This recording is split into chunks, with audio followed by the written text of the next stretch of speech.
এখানে দেখুন দুইটি ভিডিও পাশাপাশি চলছে। তো এই কাজটি আমরা কিভাবে করব, মোবাইল দিয়ে দুইটি ভিডিও কিভাবে পাশাপাশি চালানো যায়, আজকে আমরা সেই কাজটি শিখব।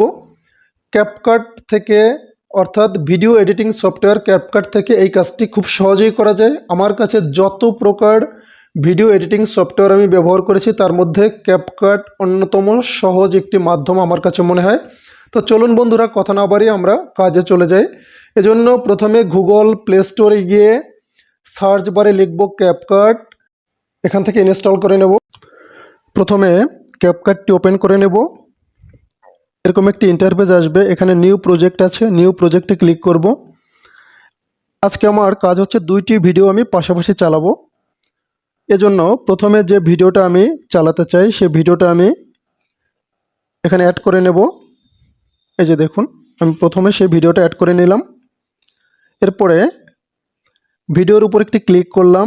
এরপরে কাজ হচ্ছে ভিডিও রেশিওটা ঠিক করে নেওয়া। এখানে অ্যাড রেশিও আছে অথবা ক্রপ টুলস আছে। এই যে দেখুন, ক্রপ টুলস আসছে। ক্রপ টুলসের উপরে আমি ক্লিক করব, তাহলে ভিডিও রেশিওটা চলে আসবে এবং ভিডিওটা একসাথেও ক্রপ করা যাবে। এই যে দেখুন, এখানে অনেকগুলো অপশন আছে। এখানে 16:9 এটা হচ্ছে ইউটিউবের জন্য, 1:1 এটা হচ্ছে টিকটকের জন্য, 9:16 এটা দিয়ে আপনি রিসার্চ করে ভিডিও দুইটা পাশাপাশি চালাতে পারেন। টিকটকের 1:1 দিয়েও আপনি পাশাপাশি চালাতে পারবেন। তো আমি এখানে 1:1 করে দেব। এই যে 1:1 এটার উপর ক্লিক করব।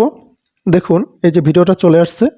এরপরে আমি হাত দিয়ে ভিতরে এই যে আমার চেহারাটাকে এই অ্যাঙ্গেলের মধ্যে আমি নিয়ে আসব। এখান থেকে ছোট বড় করে দিতে পারি। এই যে উপর থেকে একটু ছোট করে দিলাম। এরপর উপরে যে টিক অপশন আছে এখানে আমি টিক দিয়ে দেব। দেখুন আমার ভিডিওটা এখানে চলে আসছে। এখন আমি এই ভিডিওটাকে এই ডান পাশে নিয়ে আসব। ভিডিওর উপরে চেপে ধরে ডান দিকে টেনে নিলেই ভিডিওটা ডান পাশে চলে যাবে। এখান থেকে আবার ভিডিওটা রিসাইজ করা যেতে পারে। আমি ভিডিওটা ডান পাশে নিয়ে আসলাম। আমার আজকে দুইটা ভিডিও আমি পাশাপাশি চালাবো। এরপরে দ্বিতীয় ভিডিওটা আমি এখন নিয়ে আসব। এখান থেকে ওভারলে নামে একটা অপশন আছে। এই যে দেখুন ওভারলে, ওভারলের উপরে ক্লিক করব। এরপরে অ্যাড ওভারলে এটার উপরে ক্লিক করব। এরপরে দ্বিতীয় যে ভিডিওটা আমি চালাতে চাই সেই ভিডিওটা আমি এখানে নিয়ে আসব। এই যে এরপরে অ্যাড অপশনে ক্লিক করব।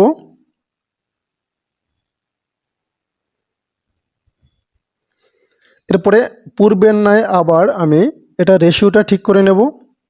এজন্য আবার ক্রপ টুলসে যাব।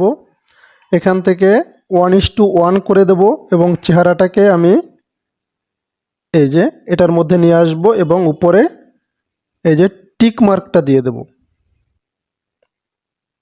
এই যে দেখুন দুটোটা ভিডিও সমান সাইজের হয়ে গেছে। এই যে এখান থেকে আবার চাইলে আপনি একটু ছোট বড় করে নিতে পারবেন। এই যে এভাবে এই ভিডিওটার উপর ক্লিক করলে আমি এখান থেকেও আবার এটা ছোট বড় করে নিতে পারি। এই দেখুন এখান থেকে এটাও আবার ছোট বড় করে নেওয়া যায়। এই যে এবার আমি ভিডিও দুটো একটু চালাই দেখি। আজকে আমি আপনাদের সাথে একটা গুরুত্বপূর্ণ জিনিস দেখাবো। আমি তরুণ বাংলাদেশি কন্টেন্ট ক্রিয়েটর।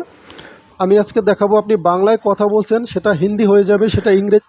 এই দেখুন কি চমৎকারভাবে দুইটা ভিডিও পাশাপাশি চলছে। এখন ডান পাশের ভিডিওটা আমি যদি একটু ফিল্টার অ্যাড করে দেই, ডান পাশের ভিডিওটার উপরে আমি ক্লিক করব। এরপরে নিচে ফিল্টার অপশন পাবো।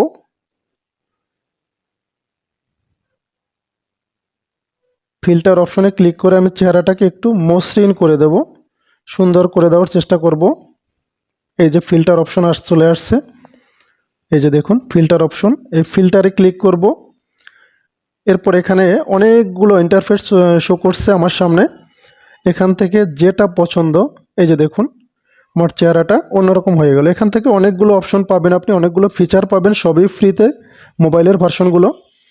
এভাবে আপনি দুটো ভিডিও পাশাপাশি চালাতে পারেন এবং পরবর্তীতে আপনি টিক মার্ক করে দেবেন। এই যে টিক মার্ক করে দিলাম, এরপর একটু চালিয়ে দেখি হয়ে যাবে এবং সেটা যে কোনো ভাষায় হয়ে যাবে ট্রান্সলেট এবং আপনার কণ্ঠে সেই কথাগুলো আপনি এই যে দেখুন, তাহলে দুটো ভিডিও পাশাপাশি এভাবে আমরা চালাতে পারি বন্ধুরা। তো বন্ধুরা এরপরে আমি এক্সপোর্ট করে নেব। এই যে এক্সপোর্টের উপর ক্লিক করলে ভিডিওটা এক্সপোর্ট হয়ে যাবে। তো ভিডিওটা আপনাদের কেমন লাগলো অবশ্যই একটি কমেন্টস করে জানাবেন এবং লাইক কমেন্টস শেয়ার করে দেবেন, যদি পরবর্তীতে আমার ভিডিও আপলোড পাওয়ার সাথে সাথে আপনাদের কাছে যেন প্রথম চলে যায়। তো ধন্যবাদ সবাইকে, সবাই ভালো থাকবেন।